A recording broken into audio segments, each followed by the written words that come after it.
What's going on, guys? It's Jeff for MadHattersReef.com, and today we're going to be taking a look at the cost of setting up a saltwater aquarium.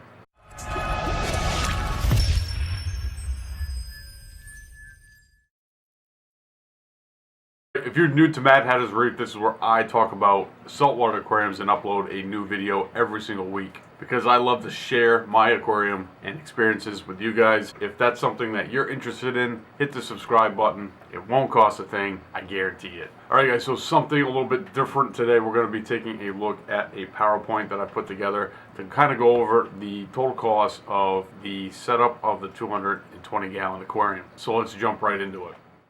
Alright guys, let's get started. So the cost of my 220-gallon saltwater aquarium. This series is going to cover the costs associated with that 220-gallon, and it'll be broken down into 4 episodes.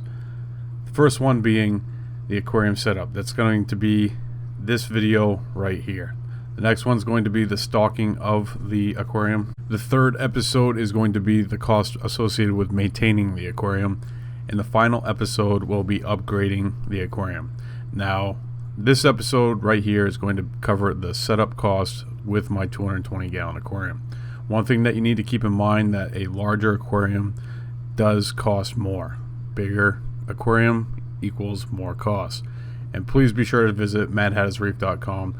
I do stuff like this all the time on the website. Check it out. It's very informative and it'll help you become a better hobbyist. So we're going to break this down into 3 segments. The first one's going to be the external cost of the equipment. Now, that being said, the aquarium itself cost me around $500. The good thing about that is the lights were included, the heater was included, as well as the overflow. Now, I bought this used, so that's why the cost was so low on the display tank itself. Next up is the stand, and I built the stand myself, and as it stands currently, haha, pun intended, I have $120 wrapped up into that DIY stand. And a lot of this stuff is going to have videos in the description below, so if you want to check it out in more detail, check out the description. Videos will be down there. Next up, plumbing. I have about $30 into the plumbing. I was able to do a very simple plumbing job on this tank, and that saved me quite a bit of money.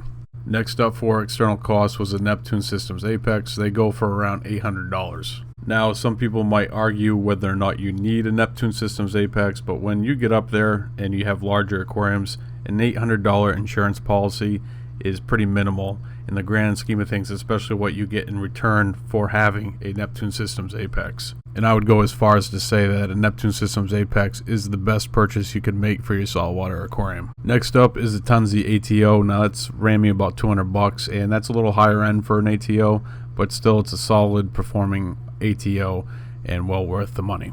And last but not least, the barrel, which is a brute barrel, 20 gallons, $30. You'll probably find a better price than that.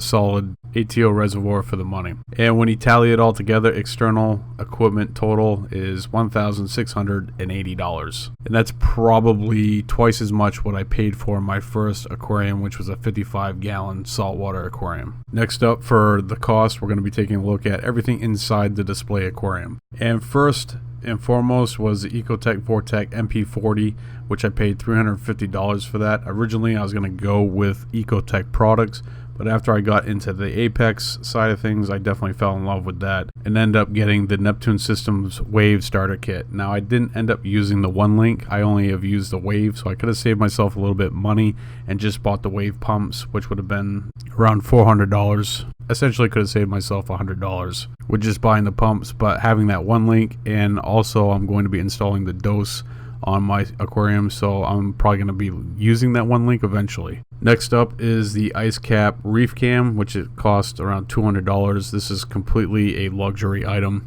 not necessary for a saltwater aquarium, but I do tend to be a gearhead and find myself wanting things like this, even though they are not necessary to having a saltwater aquarium. Next up was the dry rock. Now, I had about 100 pounds on hand, and I ended up buying an additional 100 pounds, so I have 200 pounds in the tank, which if I paid $2 a pound is going to cost around $400, as opposed to buying regular live rock, which would have cost me around $8 a pound, which would substantially increase the total cost of my aquarium.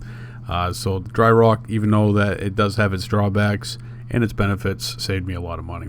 And lastly, the sand, $64 in that. I only think I have about 80 pounds in the tank. And I went with a low grade sand product, so it saved me some money there. And when you tally everything up, it comes to $1,514 for everything that's inside the display tank. And lastly, we're going to take a look at the sump and all the equipment that's inside the sump as well. And first things first, the custom sump, which is around 37 gallons, it cost me $400. Again, video in the description below talking about that in more detail. I could have saved myself a lot of money by going and using a 33 long, which is almost exactly the same size. I think it's just 2 inches longer and a little bit taller.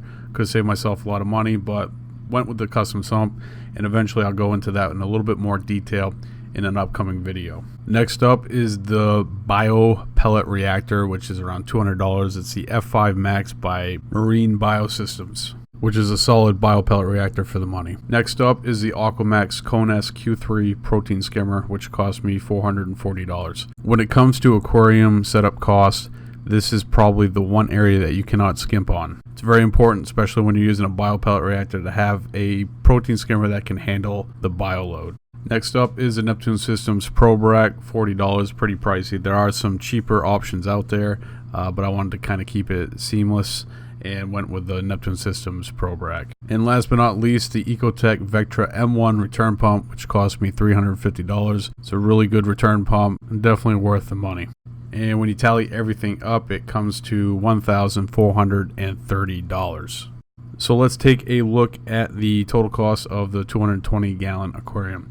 We broke it down. External equipment cost was $1,680. Next, we took a look at everything inside the display aquarium, which was a total of $1,514. And then lastly, we took a look at the sump and the equipment inside, which was $1,430. That gave us a grand total of $4,624. This is what it would cost you. Now, if you were to go out today and buy everything that I have in my setup as is, this is the total cost of the aquarium to date. Now, when I set up my 55 gallon aquarium, I probably paid a total of $1,000 to have a fully stocked reef aquarium. And like so many things in life, really it comes down to what you want and how much you're willing to pay for it. And the idea of this video is not to scare people from the hobby, but inform them that a larger aquarium does carry substantial costs. But you need to keep in mind that this is just the setup. This isn't stocking it full of fish, corals, or even considering the maintenance involved in a tank this big. And those videos will be coming down the line eventually.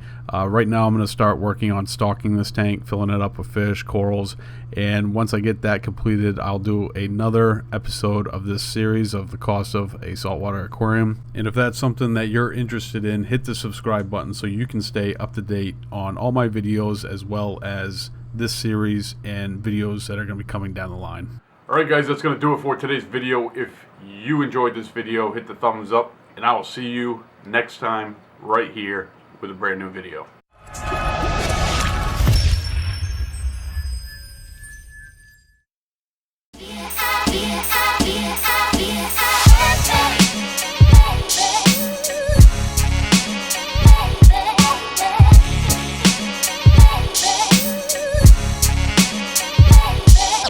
Okay.